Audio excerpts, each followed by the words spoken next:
उदयपुर में आज क्या कुछ हुआ, आप देखिए हमारे साथ। जनजाति क्षेत्रीय विकास मंत्री बाबूलाल खराड़ी ने गुरुवार को ट्राइबल रिसर्च इंस्टीट्यूट TRI में जनसुनवाई कर जनजाति क्षेत्र से आए लोगों की समस्याएं सुनी। बड़ी संख्या में लोग अपनी परिवेदनाएं लेकर जनसुनवाई स्थल पर पहुंचे। मंत्री खराड़ी ने हर परिवेदना को गंभीरता से लेते हुए संबंधित अधिकारियों को त्वरित कार्रवाई के निर्देश दिए। उन्होंने कहा कि सरकार जनजाति क्षेत्रों के लोगों की समस्याओं को प्राथमिकता से हल करने के लिए प्रतिबद्ध है। इस दौरान TRI निदेशक OP जैन भी मौजूद रहे और उन्होंने विभिन्न विभागों के अधिकारियों को मौके पर आवश्यक निर्देश जारी किए। जनसुनवाई में शिक्षा, स्वास्थ्य, आवास, भूमि और पेंशन संबंधी मामलों में लोग अपनी समस्याएं लेकर पहुंचे। जनसुनवाई के माध्यम से एक बार फिर सरकार की जनजाति हितैषी नीति और संवेदनशील प्रशासनिक दृष्टिकोण का परिचय मिला।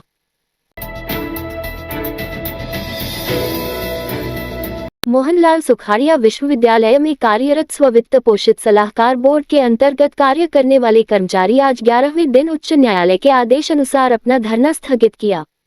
अध्यक्ष नारायण लाल साल्वी ने बताया कि बुधवार को उच्च न्यायालय के द्वारा आया आदेश एवं कुलसचिव द्वारा जारी कार्यादेश की अनुपालना में धरना स्थगित करते हुए सभी SFS कर्मचारियों को अपने अपने कार्यस्थल पर ज्वाइन करने हेतु कहा गया।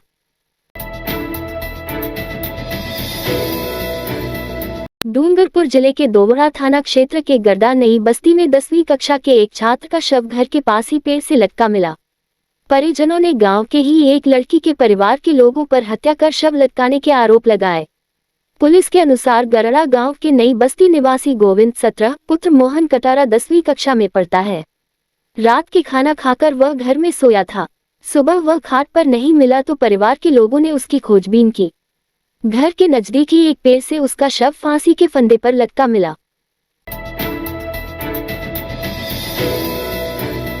भगवान शनि देव का जन्मोत्सव धूमधाम से मनाया। शहर के हाथीपोल स्थित शनि देव मंदिर के पुजारी की जानकारी के अनुसार को भगवान शनि देव का जन्मोत्सव के अवसर पर विविध कार्यक्रमों तक के शनि महाराज की प्रतिमा पर गुड़ के पानी से अभिषेक हुआ। तत्पश्चात फूलों का श्रृंगार कराया एवं शनि महाराज को चांदी का चौला स्वर्ण आभूषण धराए गए। इस अवसर पर शनि महाराज को झूला झुलाया गया।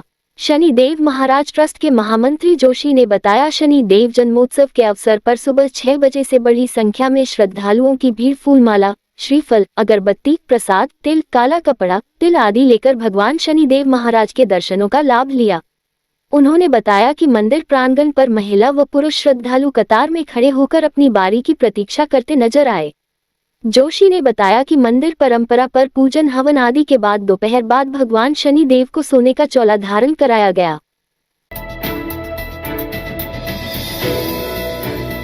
दो दिवसीय हरियाली अमावस्या के ऐतिहासिक मेले में बड़ी संख्या में मेलार्थियों ने मेले में भाग लिया।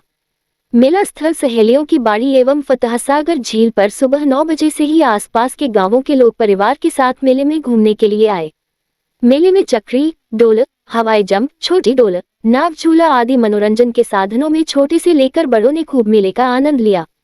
मेले में खाद्य सामग्री में आलू की टिकिया, पानी बताशे, गर्मा गर्म पकौड़ी, रबड़ी के मालपुए, दही बड़े आदि का मेले में आए मेलार्थियों ने आनंद लिया।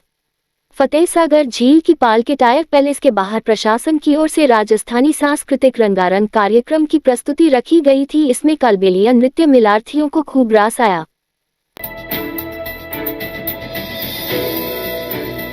PCC चीफ गोविंद सिंह डोटासरा के कार्यकाल के 5 साल पूरे होने पर कांग्रेस नेता अभिषेक चौधरी हजारों कार्यकर्ताओं के साथ प्रदेश कांग्रेस कार्यालय पहुंचे।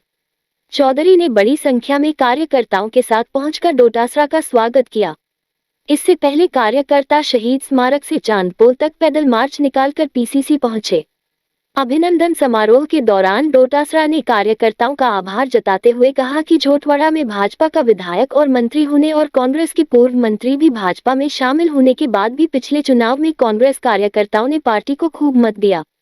कांग्रेस कार्यकर्ताओं की इस एकता की वजह से ही हम आगामी निकाय और पंचायत चुनाव में हम कांग्रेस का परचम लहराएंगे। भाजपा सरकार पर हमला बोलते हुए कहा कि यह सरकार परिसीमन के नाम पर मनमर्जी कर रही है, लेकिन हम जनता के दिल में जगह बनाकर चुनाव जीतकर दिखाएंगे। बिहार में ये गरीब लोगों के नाम वोटर लिस्ट से काट रहे हैं, इसलिए बीएलए को सतर्क रहने की जरूरत है। भाजपा सरकार में मंत्री, विधायक सब जनता के बीच नहीं पहुंचकर सत्ता का आनंद ले रहे हैं। हमारा कांग्रेस कार्यकर्ता लोगों के बीच रहकर जनता की समस्याओं को सुन रहे हैं।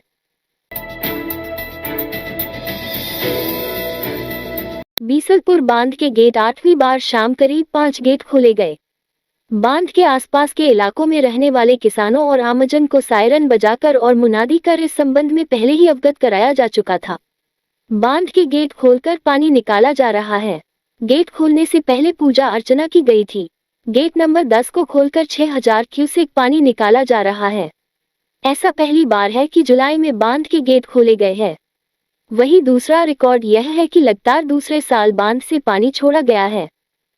इस रात की सुबह नहीं होती जब तक हाथ में उसकी गर्माहट नहीं होती। चाय का प्याला, अखबार साथ पुराना है, मिट्टी से जोड़ता है। खबरों की खुशबू से सारा घर महकता है। हर रंग में ढला कहानियों से किस्सों तक ले जाता है बेरोक टोक। देश के हर हिस्से तक ये हकीकत का आईना है। ख्वाबों को सच करके दिखाता है। दैनिक नवज्योति, आपके लिए, आपके साथ। ये थे आज के मुख्य समाचार। विस्तार से जानने के लिए पढ़ते रहिए दैनिक नवज्योति। दैनिक नवज्योति के YouTube चैनल को सब्सक्राइब करें और ताज़ा अपडेट के लिए बेल आइकॉन दबाएं।